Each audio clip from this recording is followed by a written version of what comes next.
Hello and welcome to the second Hello. Kundalini Connection episode. I'm here with Linda Molina. My name is Michael Molina. Thank you for joining us. Yeah, so today we're having a conversation about atheism, which is a really hotbed topic.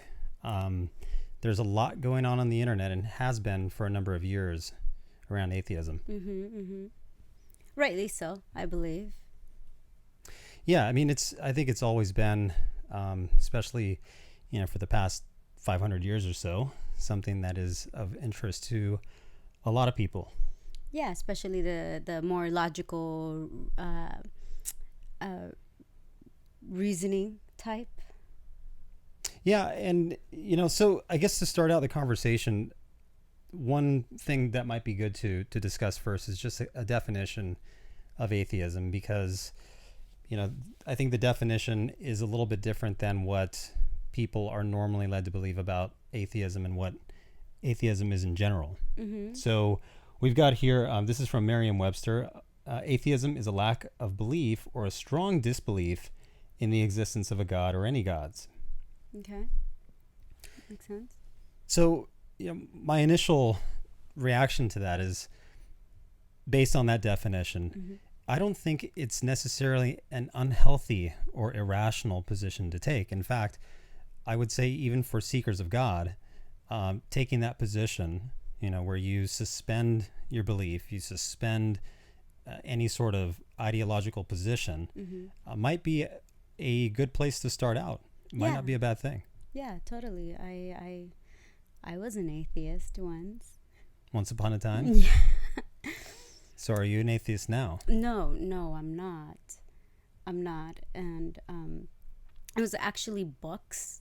I know a lot of the more scientifically prone individuals like to use books more than, I guess, more scientifically,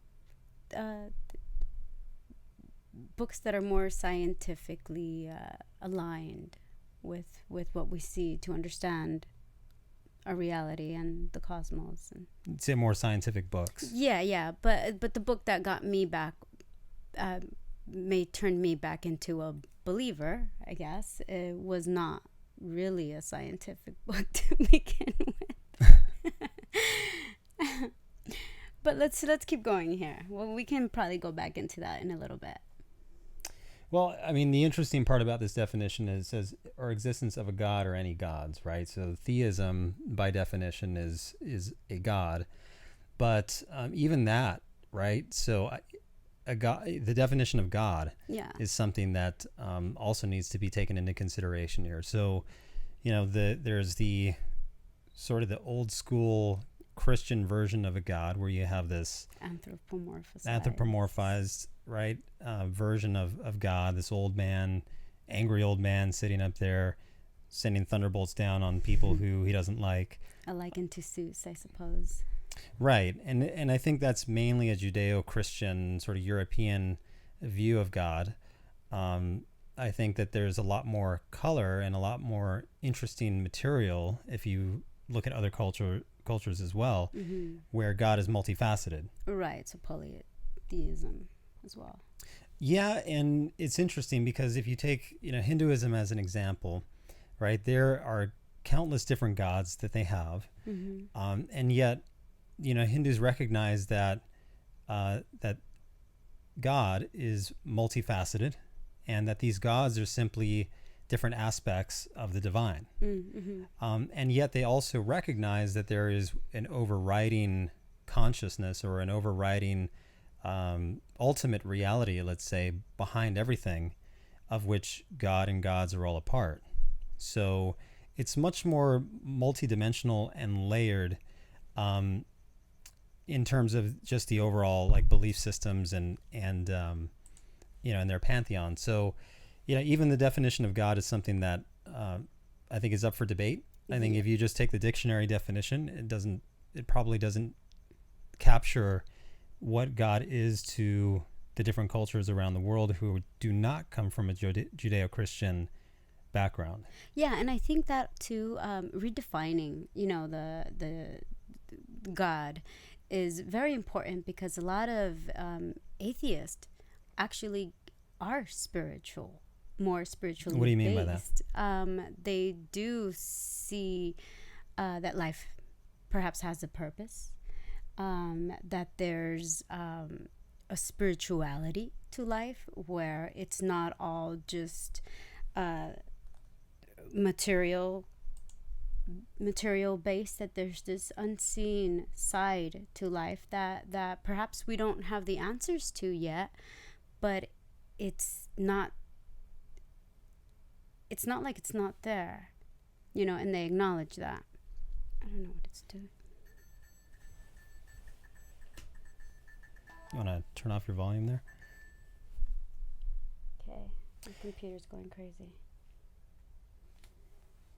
Yeah, so I think that's the first thing to consider. And just out of curiosity, I mean, what is your definition of God? Me? Mm-hmm. I would say an intelligent force. An intelligent force, okay. An intelligent force behind creation, a creator source, a source of life everywhere. Okay. Behind everything. As I was researching for our little talk here, I found that a lot of scientists, when they hit that point, like Newton or Ptolemy, where they hit that point where they couldn't really explain through their own scientific observations, that's when they opened it up to God. They said, well, I've reached this realm where I can't really explain anymore, so we're just going to leave that in the realm of God. And though scientists also refuted with, well, we are now understanding more and more about those realms that they didn't back then. So there's a difference there. It sounds like one is, your definition is, the source or a creator, but other folks have defined God loosely as the everything, exactly, that belonging to the realm of the unknown. Mm-hmm. Right. And so I think both of those are valid. I mean, mine is essentially the same as, I like the definition of God I like best is what Gopi Krishna mentioned. And it was very simple. He said, God is the intelligence behind the universe. And that to me is a very simple, concise explanation. But there's a lot to unpack even there. Yeah. Because if you're talking about an intelligence behind the universe, then that means that this universe is guided and directed largely by this higher intelligence. And that's where the problem lays to many atheists, and that's where the problem lay with me. And to begin with, if there is such an intelligence, why all the war? Why all the violence? Why all the hate? Why all the negative aspects that we have seen? Why did my parents divorce? That's what brought me into becoming an atheist, was the deep suffering that I was undergoing. Made me feel like there was no God. And that's one of the things that I realized lately, is that a lot of atheists, including myself at the time, are such because we are suffering, because we feel hurt, and in that state we victimize ourselves and stay there. Because if there was such an intelligent force that guides and rules everything, then how does it allow such pain? So that's a good segue to this article that we uncovered as we were researching this talk. And the article is from Big Think. It's titled, "When and Why Do People Become Atheists? New Study Uncovers Important Predictors." Mm. And the one thing that was interesting about this study that came out was that out of the various factors that they looked at to predict atheism, the one big one that popped out was something that they call a CRED. So capital CRED. I don't know what it stands for, but basically it describes a situation where you observe someone, an authority figure usually, who is religious perhaps, or maybe even non-religious, but that they talk one way and act and do another. So do as I say, not as I do? So there's a discongruency, right, between a belief system and then what is seen happening in the world. Okay. Right? So And that makes a lot of sense. So if you superimpose that, so that's your experience as a child. And again, this was a major predictor for atheism. So you see something happening in your youth that you may, belief system, usually like religious, and you see this person going against it. You're going to think about this religious institution and start questioning, well, is there a God? I'm hearing this from this holy book. I'm hearing this from this institution. I'm hearing this from this priest or this monk or whoever. Mm-hmm. And yet I am not seeing that materialize in my life in the world. And in fact, they're even diametrically opposed. Yeah. So I think therein lies, I think the source of a lot of atheistic thought, which is I'm hearing one thing, but I'm seeing another. There must be some way to resolve this. Well, I think in general, people are going to rely on their observation more than their beliefs or what they're being told. Right. And that just reminds me of even the Crusades, what that whole time era and what that brought on for humanity and what that did for our own spiritual progress, the burning of the Library of Alexandria, I still can't let that go. Well, I think that happened in around 300 AD. I want to say 400 AD, and the Crusades were much, much later. But I mean, they were still kind of fueled by the same energy. It was our God, our way, and you guys are all savages and are all wrong. So we can do whatever we want to you because we are acting. Well, that's been an instrument of in God's way. Theistic and atheistic societies from the beginning of time. Right, and I believe a lot of people are atheists because of things like that. I guess going back to the article you just referenced. Yeah. So how do we get out of this cycle? Cycle of what? Of believing that what we are doing in the name of God is right. Whether it's killing, whether it's book burning, or whether it's converting.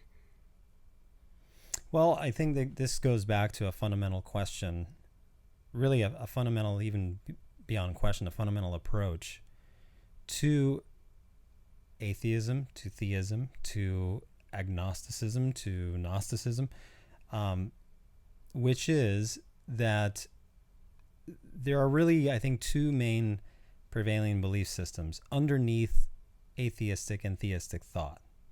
Okay.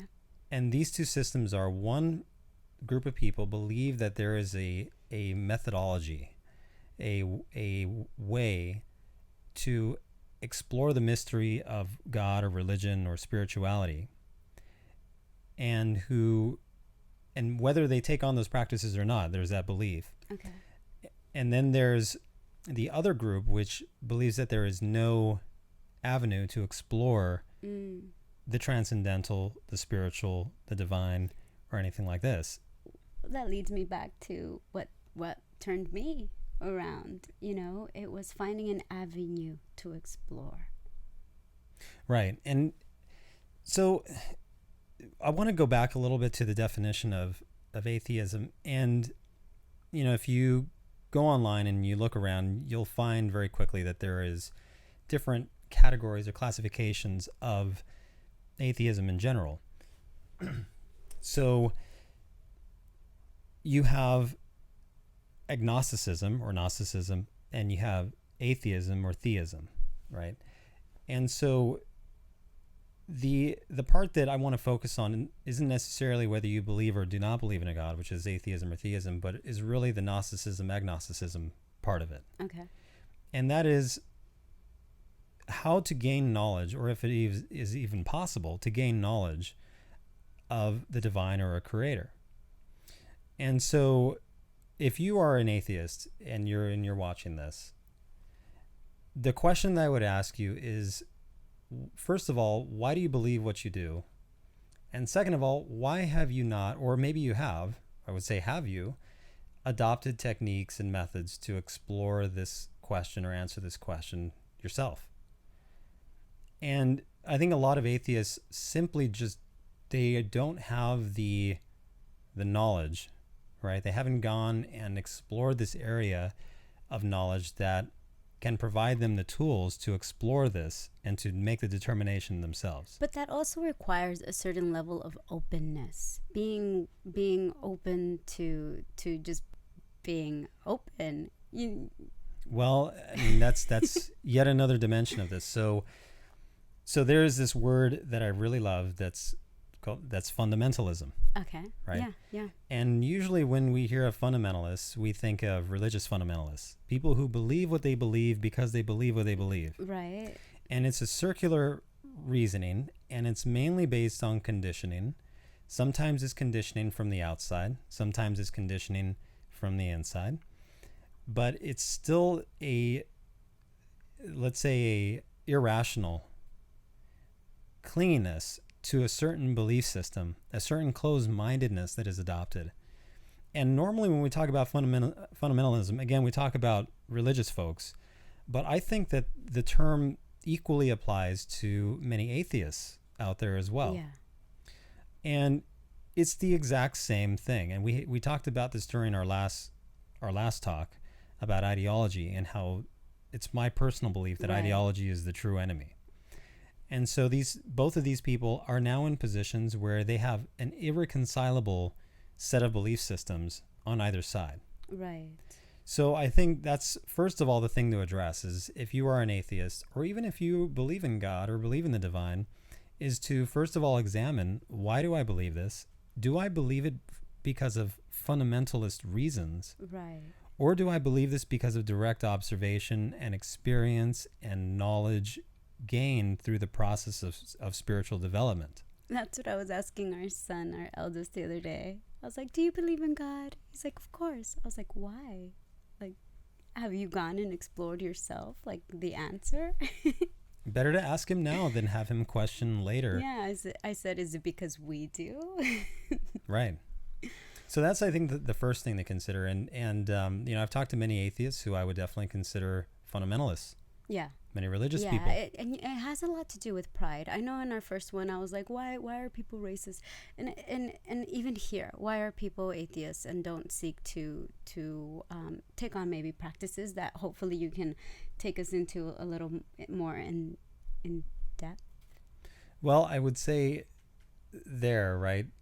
If you are an atheist and you have not gone forward and began this exploration yourself, you either fall into one of two groups or both, or somewhere in between. Either you're completely apathetic to the question of whether there's a God or the divine. You really just don't care. And that's just mental laziness, right? And then the other side of it is you're apathetic. The other side is you really just do not want to move forward and are just sheerly lazy, right? So one is the apathy, just I don't care. The other side is like sheer laziness, that you just don't want to adopt these techniques. You may know about them, but you just don't want to adopt the techniques and try to find out for yourself. Again, I think it's pride. They've self-identified so strongly with a certain ideal, and they can't see themselves shaking loose of that. Kind of like me not liking mushrooms for like 20 years, and now I like mushrooms. So what was that about? It was all in my head. I mean, just like you like saying, I started learning more about the benefits about mycelium and just mushrooms in general and eating them, and I was like, okay, I'm gonna give it a try, because I've got some things that I would like to heal in my body, and maybe. So you were a fundamentalist, anti-mushroom. I was, yes, person. Yes, not too much though. I did eat mushrooms here and there just to try them. So again, I would challenge any atheist and say, if that is truly your belief system, why not actually take on the investigation, or just, I think it's a perfectly fine position to say, I don't know, and I don't know, but these techniques, maybe you don't have time, maybe you can make up any excuse you want. What are the techniques before we can go into like making excuses not to do them? Absolutely. So these techniques are nothing new, and let's just talk about science for a minute. So what is science, right? So science is repeated observation, right? Reproducibility. So you're making observations from in various different locales and coming up with a consistent result. You're testing a hypothesis, right? And those observations should either support or reject the hypothesis. And you build up you build up theoretical and hypothetical knowledge and real observational knowledge, objective knowledge based on these observations. And you proceed from there, and science builds on science. Okay. And religion is exactly, I would say, and before I go into this, just a quick sidebar, there is this concept also of religion versus spirituality versus something else, right? So I want to make a distinction between religion being the institutions of religion and religion as a evolutionary instinct in human beings that is driving us to explore the mystery of life, right? So there's a huge distinction there. So when we talk about religion in this, if I'm talking about religious institutions, I'll say so. If I'm talking about religion, I'm talking about this instinct in each one of us that is there to spark the discovery or exploration of the divine. Okay. So back to science, right?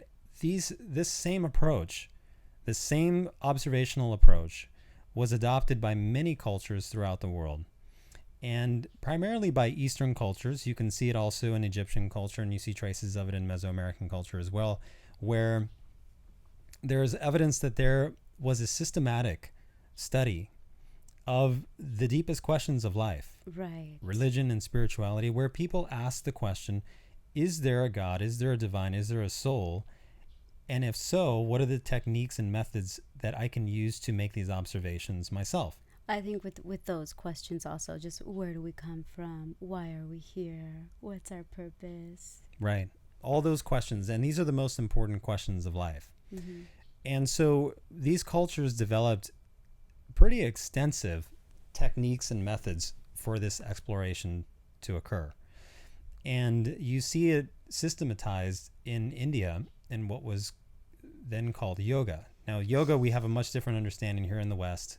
We basically have a mutilated vestige of what yoga is. What, you don't like the poses? Well, I call those are asanas. That's not yoga. That's not yoga. That's stretching and gymnastics. You can go to a gym and get a similar type of exercise. What about the meditating? You can get that too. I mean, you can do breathing exercises and everything. So then what is yoga if it's not the stretching and the meditating? So yoga in many ancient references is referred to as a Brahma Vidya in India. So that literally translates to the supreme science. So how the ancient Indians considered yoga was a method or set of techniques to remold the brain and the human body into a tool of observation, into a scientific instrument for the study of spirituality, of God and the divine. Okay, this was in India. Again, the Chinese had a different system. The Egyptians had a different system. You can see different systems in the Americas as well. Right. But they all boil down to the same thing, which was that a technique designed to remold the human brain and body into this instrument of observation. Okay. So when I say that these techniques are nothing new, that they've been around a while, I really do mean that. They've been around at least 5,000 years, written about in the oldest texts. That was before science. Exactly. And so I think the only discrepancy here, and it's a huge divide and it's a huge chasm, is the assumption that the human brain and that the human body cannot be used as a reliable instrument for observation. Yes, because it's not observable. Well, it's not outside of us. Right. And that's really the constraint. And exactly. This is the word that's used, subjective. Right. And so, however, right, I'm sitting here with you. We're both seem to be wearing headphones. We both seem to be wearing microphones. So this is our subjective experience, and yet there's something concretely objective about it. Now, this is only, let's say, amplified when these techniques are adopted and someone enters into state of higher consciousness, Okay. which is also called superconsciousness. So you're talking about now using the techniques of yoga, using the techniques of let's say self-cultivation, and now amplifying human consciousness to a point where it becomes super objective, super And what happens perceptive. there? In that state of super consciousness, Mm-hmm. there are quite a few things that occur, but I think the most defining characteristic is that your human consciousness, which normally we perceive, even if it's very loosely perceived, as a dim flame. Give me 1 sec here. Okay.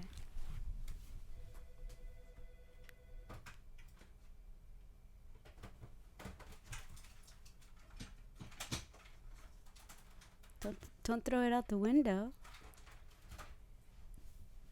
Just kidding. Okay, just had to stop that.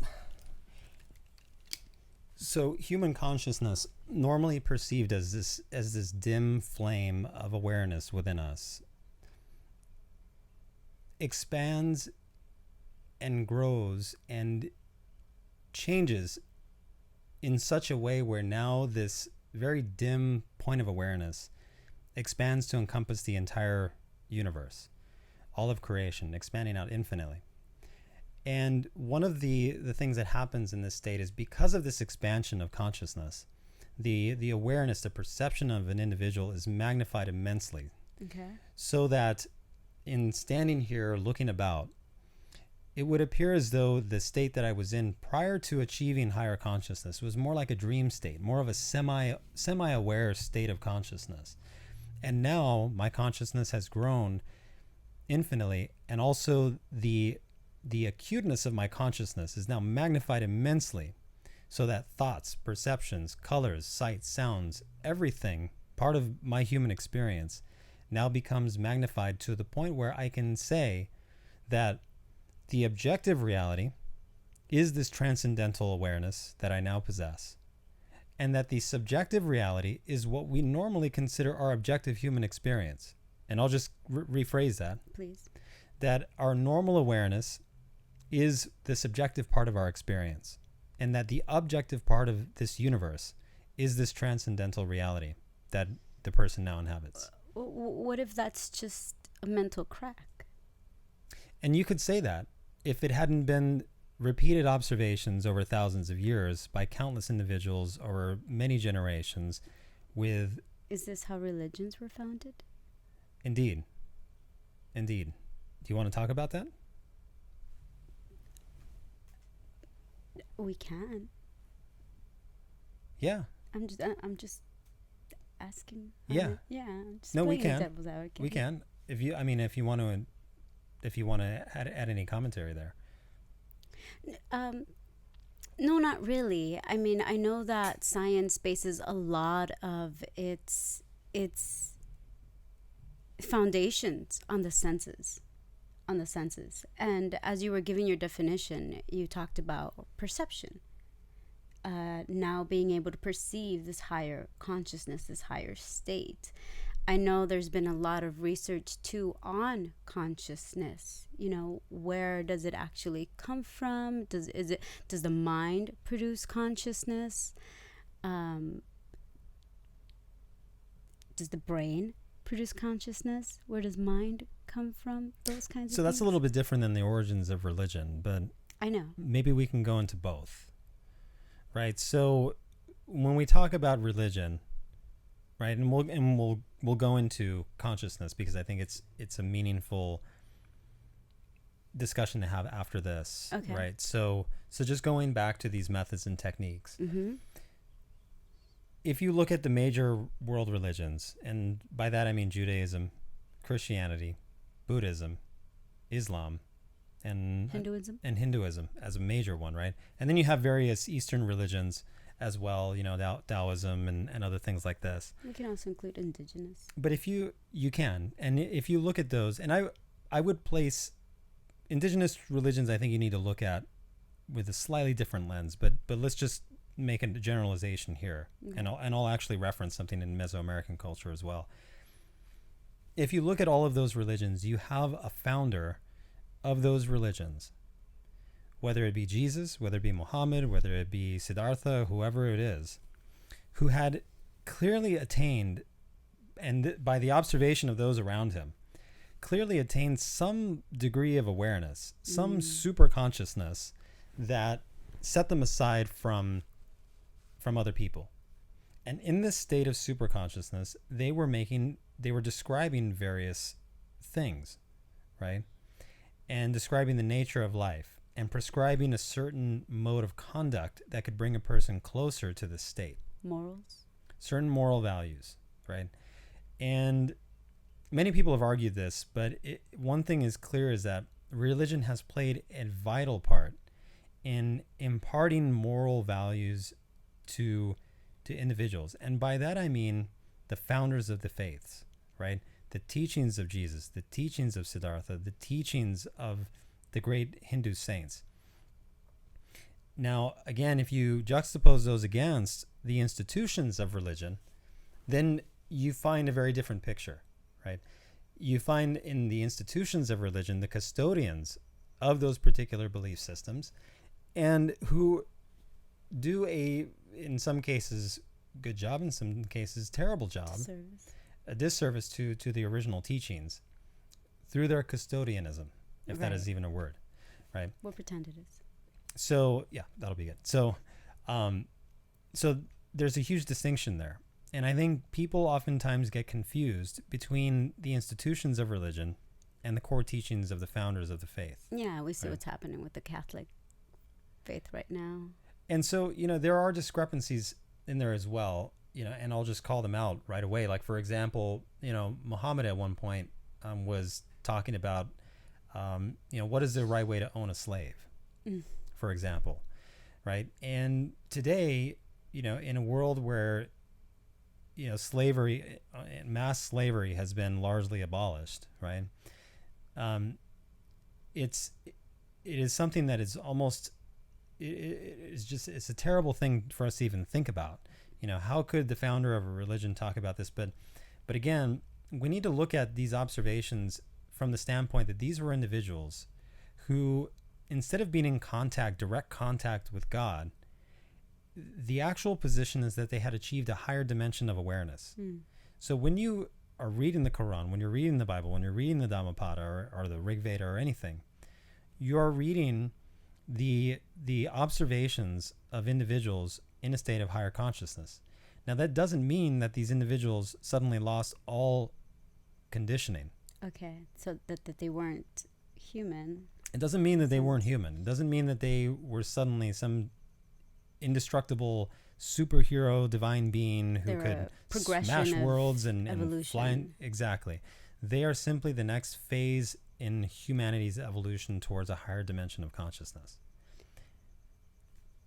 So this is something that needs to be taken into consideration when you look at the faults and flaws of religion. This is still something that it is a newly developing faculty of human consciousness. You are bound to see flaws, fits and starts, and various things in between when you look at religion. But the crucial observation is that they were in a higher dimension of consciousness, and what they were saying in large part was that love, compassion, humility, generosity, forgiveness, equanimity, all of these things are critical in terms of attaining this higher dimension of consciousness. They knew as an instinct that humanity was themselves evolving towards a higher dimension of consciousness, and laid out their teachings in such a way so that they would be remembered and that they would be held close by adherence to their particular teachings and their belief systems. And that by doing that, humanity would be able to move forward towards this higher dimension of consciousness. So one of the articles that we collected was on how atheists tend to be moral people. Like, they'll vibe with being kind, being generous, being something.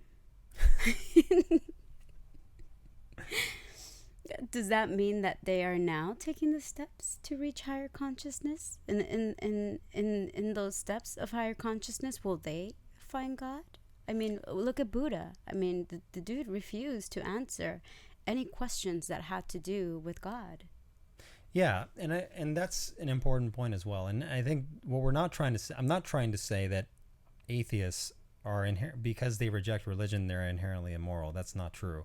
And I think atheists most times underestimate the amount of morality that they themselves inherited, large part because of religion. Scientists in general like to downplay this, but it's clear that if you look at ancient history, the teachings, where in the culture these things came from, a huge part of these moral teachings came from religion, right? Okay. Whether they want to acknowledge it or not. And so I think atheists in some ways might be even more religious than religious people. Yeah. Right? They're thinking about God quite a bit. Right, for them to self-identify as an atheist. They've clearly given this a lot of thought. They're clearly asking questions that are pertinent to this question about, whether or not there's a God and so forth. So it's not like they're it's not like they're of a different, like, subhuman. It's simply a matter of their approach to this question, right? So you can be an atheist and be an extremely kind, generous person, and yet on the surface you reject the institutions of religion and the genocides and atrocities that they have committed. Makes sense. Which I think is only normal and natural, and I do the same. A step towards evolution, I think. Exactly. So, and on the converse side, you also see people, part of the institutions of religion, who are quite immoral. Yes. You see that today with the Catholic Church. Yeah. You see that today with many different religious leaders and institutions where they are using religion as a source of power. You can only reach God through me. Correct. And I think through our institution. So that's where, that is where I think humanity has gone, one major area where we've gone astray, right? Which is to say that this way is the only way. Right. Right. And I'm not implying that by saying in my previous comments about using the tools and methods to find God. What I'm saying is, if you have a question, well, then answer it. Google it. Yeah, Google it. Don't be lazy about it. Don't just stop halfway. Get your question answered. And if not, what if it takes a lifetime? Well, there's a lot of things that take a lifetime. What if it takes a lifetime to take a lifetime? I mean, what if patience is tested and people are earnestly trying? Let me ask you, how many scientists in the search for knowledge have had their patience tested? Oh, countless times, I'm sure. So it's the same thing, right? But wouldn't like someone searching God be like, no, this isn't real because I haven't reached it and I've tried these things and I'm just gonna give up and my life is only getting worse and things like that, which I'm sure has happened. And I'm sure that there have been many scientists, again, in the search for knowledge, who tried reproducing an experiment, were unable to, while their colleagues were able to reproduce the same experiment. And I hate to say this, but if you are truly using these techniques and you've devoted your life to the search for truth, religious truth, spiritual truth, and you're unable to do so because of some psychological or organic flaw, well, I hate to say this, but I commend you for your efforts, and they're laudable and notable, but because of the variation in humanity, because of the variation in all of us, the genetic variation, the environmental variation, we cannot expect all human beings to find truth. We can't, and likewise, we can't expect all humans to reach higher consciousness. Well, kind of going back to the techniques, let's go back to meditation. I know there's a lot of science there on that it leads to a calming, an inner peace. And I would argue that those are signposts of why this was an ancient science to get you to higher consciousness, or to even get you to start answering, these basic questions that we all have. Why are we here? What are we doing here? What's our purpose? Is there a purpose? Yeah, and that's a really important point, because a lot of people who are led to meditation go about it from the standpoint that I would like to achieve greater inner peace. Maybe my life is going crazy. It's too stressful. And there's so much stress and so much things going on in the world that I just need some peace inside of myself. Well, that peace that you achieve as part of meditation, I think is a carrot that is designed to draw you forward towards an ultimate destination or target. The problem occurs when people believe that relaxation, that inner peace, is the goal or is the target. So they say, so you know they what? haven't reached samadhi there? Samadhi. Oh, I'm sorry. Enlightenment, samadhi, inner peace, nirvana. Well, it's right there. So when you equate enlightenment to inner peace, Yeah. it's a very dangerous equation to make between the two, because anybody can sit down with a reasonable, an average person can sit down and meditate and experience a state of relaxation and inner peace. But to actually now go a step further and to achieve that inner peace, but also now to expand consciousness, to perceive greater dimensions to the universe, right? Greater dimensions of consciousness. That is something that I don't think that, again, while everybody can achieve the first state, the latter might require certain, let's say, a genetic predisposition. It might require certain mental hardware. Is there a test for that?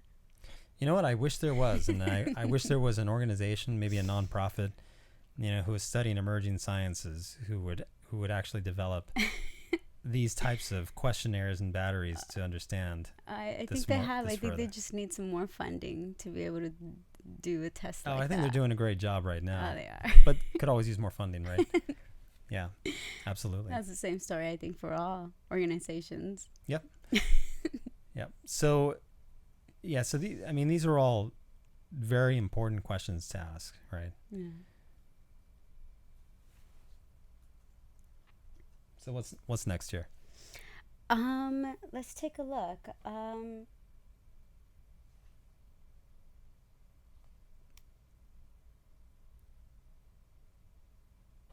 So I think we can maybe talk a little bit more about the, what comes next after someone adopts these techniques and methods, and the likelihood of actually achieving success. Yeah, and elaborate on those methods. I still don't have a clear following, I guess. Sure. So, and a lot of people have talked about it in this way, but there's, and I'm going to talk about this not necessarily from a book learning knowledge standpoint. I'm going to talk about it more from an experiential standpoint. And that is that in this investigation, there is, you begin with the linear mind. And the linear mind is the one that probes this physical world, has been responsible for our survival, is the one that takes in knowledge and processes it and comes up with its own set of beliefs or recommendations.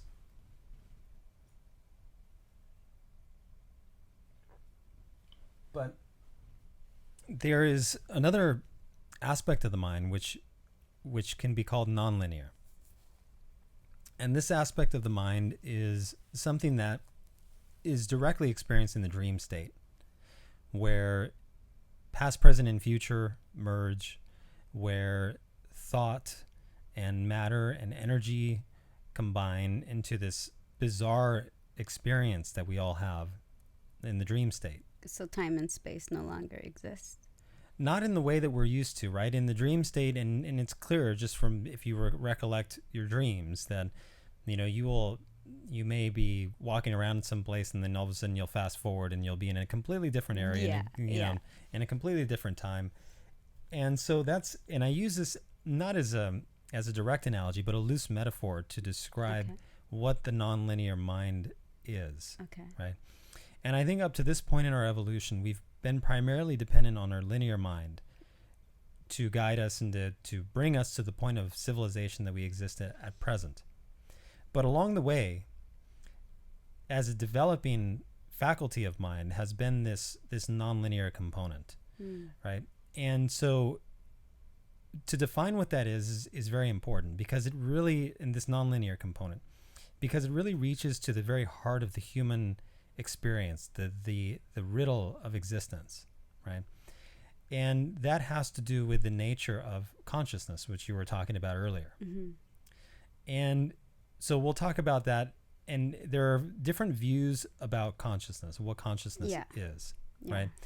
So I would say that there's a number of different views, and I'll just say the first view is the bottom-up view, and then there's the top-down, right? So the bottom-up view basically says that you have physical matter and you have the brain as a byproduct of evolution, and that consciousness is emergent from the organic brain. Okay. The top-down view takes the inverse approach, which is that consciousness is the primary reality, and that it then dips down and manifests into physical reality. Okay. Right. I think that the actual standpoint, the reality behind it, is definitely leaning towards the top-down approach, at least in my own experience. Mine too. But there's also, I think that there's some middle ground there as well. Yeah, there's cases for both. Because you're asking a question now about the nature of reality, the nature of matter. Let's say a physical reality, right? With our senses, observable, replicable. And so one is that, physical reality is something that is disassociated from the divine, right? So if you take the top-down approach, right, then you say that there is this divine, there's this consciousness, and then it manifests in the physical reality. And I think to take one approach or the other to the extreme is a little bit harmful and maybe a little bit misleading, right? Yeah. One is to assume, for example, the top-down approach is to assume that, physical reality is far removed from the divine, right? And the bottom-up approach assumes many times that consciousness has no independent reality, that it's purely dependent on matter, right? So both approaches have their drawbacks. In my estimation, in the state of higher consciousness, what is experienced is that both physical reality and consciousness are, as it were, completely, and by that I mean human consciousness, completely in some ways illusory, completely a contrivance of the soul, a tool of the soul that it has fashioned for itself, for its own purpose, its own reason. So that's, generally, yeah. But those statements, how can you even... They're far out there. I believe them because I have a sense of that in myself. I have not had such a divine, beautiful experience as you have, to have you say that with such conviction. But I'm just thinking about, I'm putting myself in the shoes of just someone out there listening and still maybe just being open. Those are pretty radical statements that you're making there. How do you know that this is all illusory and it's something contrived for the soul, the evolution of the soul? A contrivance of the soul. So let's just take a huge step back then, and let's look at this problem that I think a lot of atheists will bring up, which is the suffering, the problem of suffering, right? Which is, I think, a very, very important question to ask and consider. Okay. So if you look at the world and you were to measure, let's say you had some way of measuring the amount of suffering in the world and then the amount of joy in the world as well. Like in your own, if you look at just the world around you, right? you would end up with two quantities, and I would argue you'd probably end up with, an enormous amount of joy, but you'd also end up with a fair amount of suffering. If you think about the genocides and other things that have happened in the past, you'd end up with fairly large quantities of both, right? And so the atheist basically says, well, if I put these things on a scale, even then, I think the amount of suffering, just the sheer ugliness of it, outweighs the joy and the fulfillment of the world because of the nature of what's gone on, right? If you look at atrocities of the past, I mean, they're absolutely horrific. Right. And so I think that this is not a new question, right? I think this has been asked for generations, for thousands of years. And I think that this was probably one of the things that drove ancient cultures to further the exploration of consciousness, which is to say, well, I understand that, suppose I'm someone who has not had an experience of higher consciousness. Well, I understand that, let's assume that there is a God or the creator. It still doesn't make any sort of sense why there would be this suffering that's built into the universe, right? Like this at such a huge quantity. And again, we're just looking at our own world. This is not accounting for perhaps civilizations out there who were destroyed by supernovas or by other extinction events.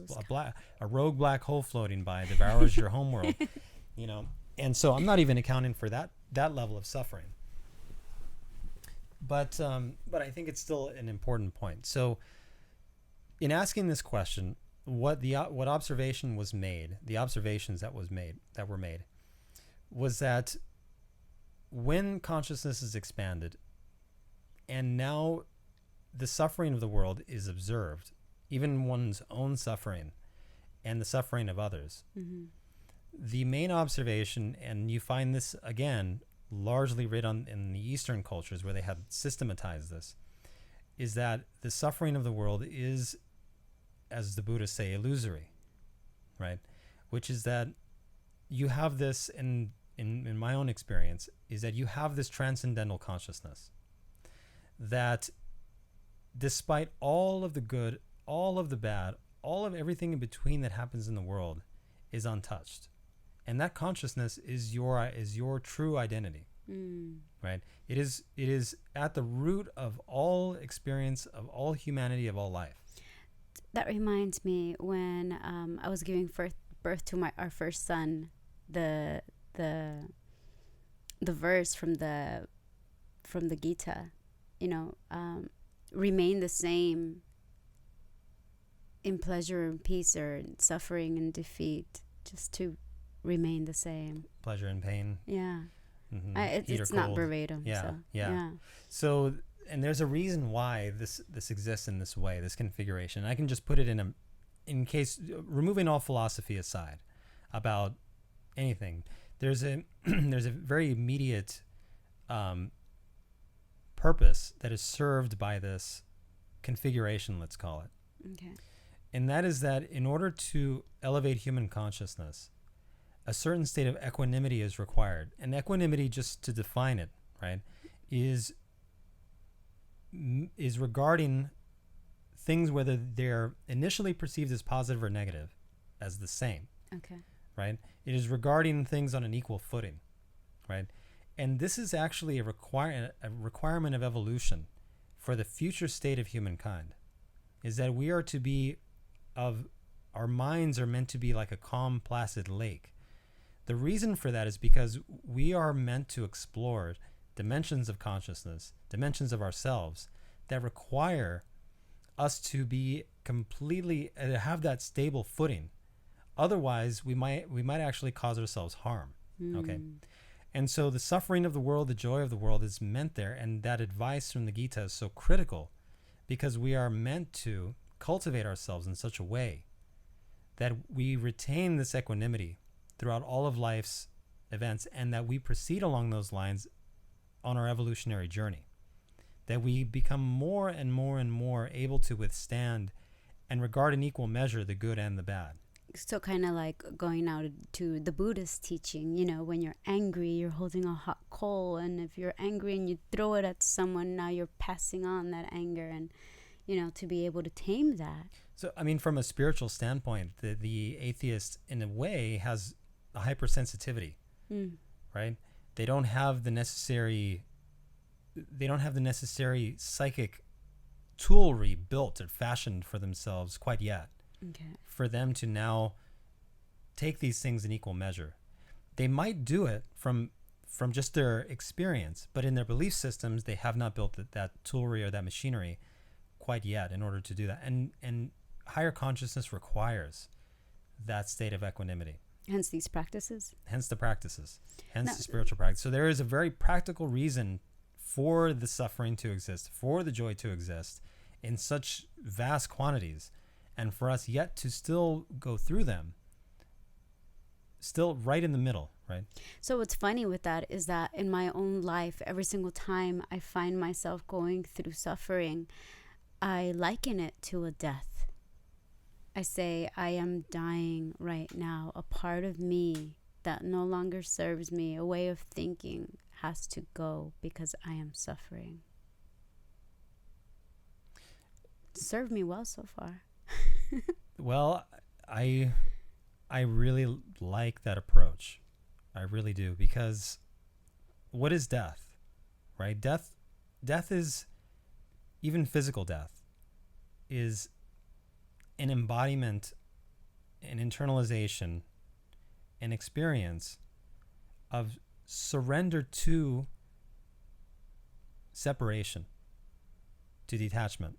When someone dies, the average human doesn't know where they're going. They haven't had a glimpse of what lies beyond.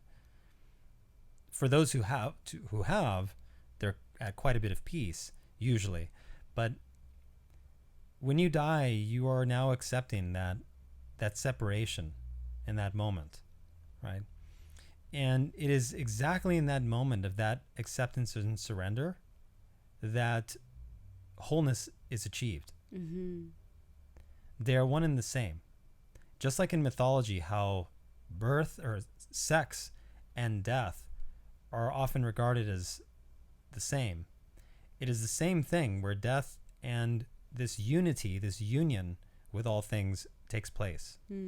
You're, in a sense, surrendering the will, surrendering the ego to the perceived separation of life. And in doing so, you gain. Right. Right? And this is the way that spiritual practice works. Right? The more you kick and scream, the more you grab, the further and further away things will go. Yeah. Yeah. The more you fall you into accept. Depression. Yes. Yeah. Yeah. Things like that. The more you accept, the more you remain calm, the more you remain in a state of regard for all things, right? And in the middle path, like the Buddha. Yes. That is where the evolution takes place. And in some situations, it comes very easy and very quickly. Yeah. In some situations, it's very difficult and could take years. But yeah. There's this institution, and I can kick myself for not knowing the name, but I've been in communications with the founder.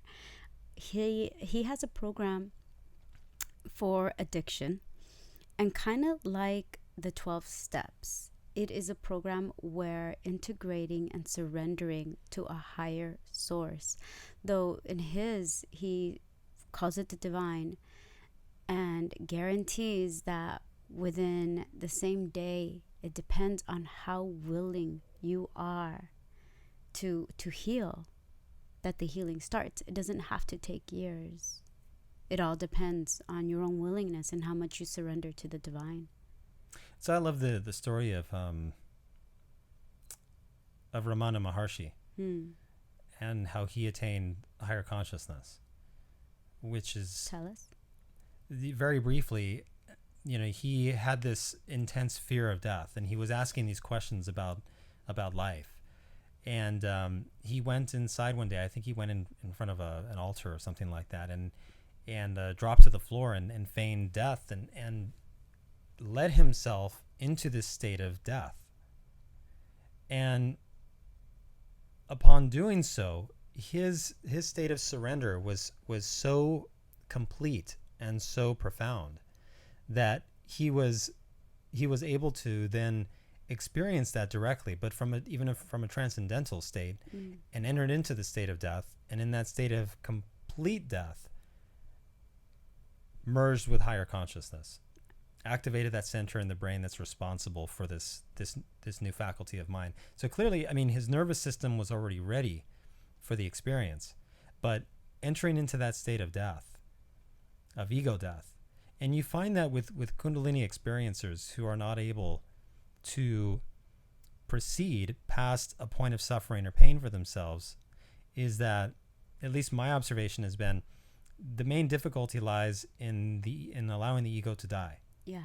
There is still this I am suffering, it's me, I am holding on, and this type of thing. This ideal of who you are. Yes, that perpetuates the suffering in many cases for Kundalini experiencers who are going through negative symptoms. And that is the same as, suppose, an atheist who is dying. Very often when atheists die, they can be in a state of coma and will remain in that state even with most of their neurological functions shut down. And if you ask hospice workers about this, they will tell you they will remain in a state of coma. They will, even half conscious, will fight death tooth and nail, fear, out of pure fear of crossing over. And it's the same thing that happens in the Kundalini process. We are required to die, and we are required to die in an ideal state. We are required to die in every moment. So I think the ancient Egyptian, every night, every day, where the sun goes down, and in the night now is the death. That's why every morning it was like, we are here again. We made it through the night. Like, we didn't die physically, was revered and welcomed with worship. And the sun was worshipped. My point is that just like now, we take it for granted that we'll have another day. And we're so willing to surrender into the night, into this process that we call sleep. And maybe given because there's science behind it now that explains to us, or our brain needs it and our body needs it. But in a sense, like, would us dying, crossing over, be as simple as saying, okay, now it's just time for this body to sleep, and now here I go into, I don't cease to exist. I just transform. Having that belief system would definitely benefit an individual who has to die. And then you bring up another thing about, like, just having a belief system. So having that belief system benefits. Doesn't that spark some curiosity? Like, why is that so? Why does nature make it that way if there is no intelligence behind it? And again, this is part of the Kundalini hypothesis, which is that religion, spirituality, are evolutionary, are emergent, let's say, from the evolutionary process. That they represent an instinct that is new and inherent in the human species, that is designed to lead us towards higher consciousness. So if you're an atheist, that might be a good thing. It means you're giving some thought to the questions, right? And it leaves open an openness, because you're asking those questions, to maybe taking on the exploration and investigation yourself, right? As opposed to just believing what is written. As opposed to being a fundamentalist atheist who says, well, I tried my religion for 5 years, when I grew up, and it didn't work for me. I didn't experience God. I went to church and nothing happened. Well, I mean, I can understand the distaste to fundamental Christianity. That's true. But it's like if I was trying to start a fire in the woods using, a wet sock, and it didn't work for me. And I made a generalization and I said, you know what? It's impossible to start fire in the woods. You just can't do it. You just can't do it. Well, why? Well, I was using this wet sock for 3 days and no fire. But that's what mostly is out there. That's what a lot of that's what people now have as their own conditioning, as their own associations, have this God and this religion that is a wet sock. That is true. I think just in closing here, I think we're out of time, but in closing, I think that what humanity needs, what atheists need, what theists need, what agnostics and Gnostics need, what they all need is an updated set of tools. The tools, quickly. They need an updated methodology to experience for themselves and make these observations for themselves. Right, and I don't think you went through the tools. What were they? So in the past, primarily, the chief instrument has been meditation. Okay. And by that I mean single pointedness of mind. Okay. Right? The focus on one object to the exclusion of all others. So I don't watch my thoughts go by? No. No. And we're seeing this in our research as well, which is that, if you take a passive meditation, for example, where you just relax, or you take a type of meditation like a guided meditation where your mind is going from one thing to the next, this may not be as an effective tool as a single pointedness of mind. What does that mean, a single pointedness? This means focusing on one object to the exclusion of all others. Okay. And it can be anything, a thought, a visuoid. So in the past, usually the mind is focused on objects of, like for example, in the Hindu tradition, you might focus on a particular image, right? A particular color or a light or things like that. Okay. And again, this is what we're finding in our research. We are operating under the assumption that these methods and techniques were known to ancient cultures in great detail, but have since been buried under the sands of time.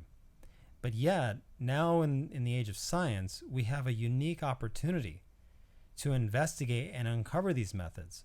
And I think we're doing ourselves a disservice by saying that we know the methods and techniques to achieve higher consciousness when the research is at such an early stage. It is. I think what's required is going to be a large-scale investigation on these methods and techniques using the methods of science, using scientific methods to uncover them, and then having individuals on a large scale awaken Kundalini and make these observations for themselves. That'll be awesome.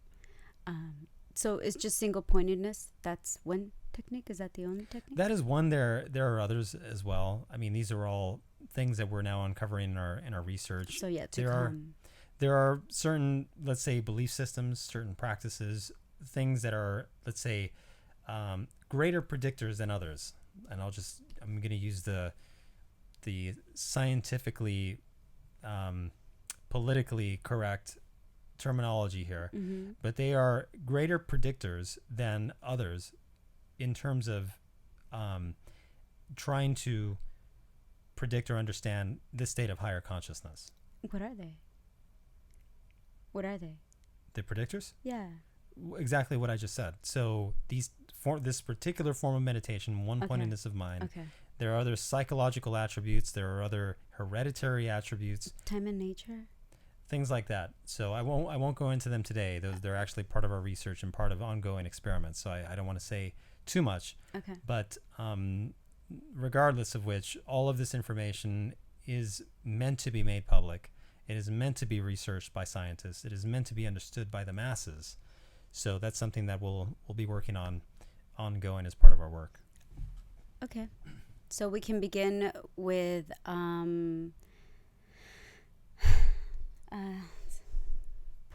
what? Centered pointedness? I would say if you're an atheist and you want to adopt a certain technique or method, do not do one-pointedness of mind. No. Do not do breathing exercises. No. Do not go to church. Do not go to prayer or worship. Do not pass go. Do not pass go. None of that. What you need to do is first adopt a mindset of openness and willingness to research this subject in detail and dedicate yourself to the understanding of it. Once you've done that, and you are fully confident in your new mindset and approach, then look at your upbringing, look at your past, look at your roots, look at whatever is closest to you, and use that as a starting point for your own investigation.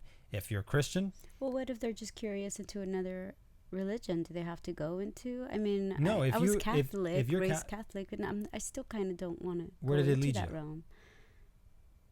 To becoming an atheist. And then where did that lead you? To the Hermetica. Okay, so that's an ancient Egyptian It is. text that are attributed to an ancient Egypt to Hermes Trismegistus, or Thoth. right? Yeah. So Catholicism, Christianity, And I've tried is Christianity. inherently an Egyptian That's astromyth right. That's right. that was updated and painted over and glossed over for a long, long time. So you're going back to the roots of Christianity, which is Egyptian astromythology, which is in and around what the Hermetica is based off of. Okay. So that's where it led you. Yeah. If your understanding leads you to Eastern traditions like Hinduism, or if your understanding leads you to an indigenous tradition, you need to use it as a starting point and begin to understand it from the context of this search and investigation. Once you've done that, then, after you've gained the knowledge, then, and only then, adopt a technique that is suitable to you. That you now have the theoretical knowledge. You now have the So it's like a warm-up. Like if you're going to do a marathon, you don't just start at the marathon. If I'm going to train for a marathon, I'm not going to get up and run 26 miles. Right. What I'm going to do is I'm going to suppose I never run. This is why it was an ancient science. I'm going to walk. This is what I'm going to do. First, I'm going to get up and I'm going to stretch and I'm going to walk. And I'm going to do that long Change enough. your diet a little bit. I'm going to change my diet. I'm going to look at my body, my body fat percentage, and I'm going to look at my diet and just gauge how I feel. And then I'm going to slowly make changes. And then from walking, then I'm going to start jogging. And I'm just going to do a little bit. And I'm going to keep going. And I'm going to learn about what do runners need? What do runners eat? But what if while you're jogging, all of a sudden you realize you're not stepping right and your feet are hurting? Do you just stop? Well, what would you do? I would change the way I walk. Yeah, I mean, you could be one of those people who say, you know what, I tried running and my feet hurt, so I stopped. If your goal was to run a marathon, you just gave up. Yeah. And that's fine in some cases. Your feet hurt. But some people feel the pain. They feel the growing pains. They understand that there's going to be challenges. They understand that there's going to be trials and tribulations. It's not going to be smooth. And they end up running that marathon. So there is no God. Just kidding. And they end up achieving what they set out to do. But it takes perseverance, and it takes knowledge, and it takes dedication, and it takes a change of mental attitude. It's like that that quote from Terry Crews. He quoted, what was his name? Something with a W. God will not have his work made manifest by cowards. I think that was one of the American Transcendentalist authors. Yeah. It wasn't Whitman. No. It was one of the other ones. Yes, I We'll totally post a should link. know it. We'll post a I'm link. bad with names, but I won't tell myself that. No, don't tell yourself that story. All right. Well, that's all the time that we have for today. Again, if you have any questions, comments, anything else, feel free to just post it in the comments section. We'll be around and answering questions. And looking forward to our next episode of the Kundalini Connection. Yeah. Thank you. Thank you, everybody.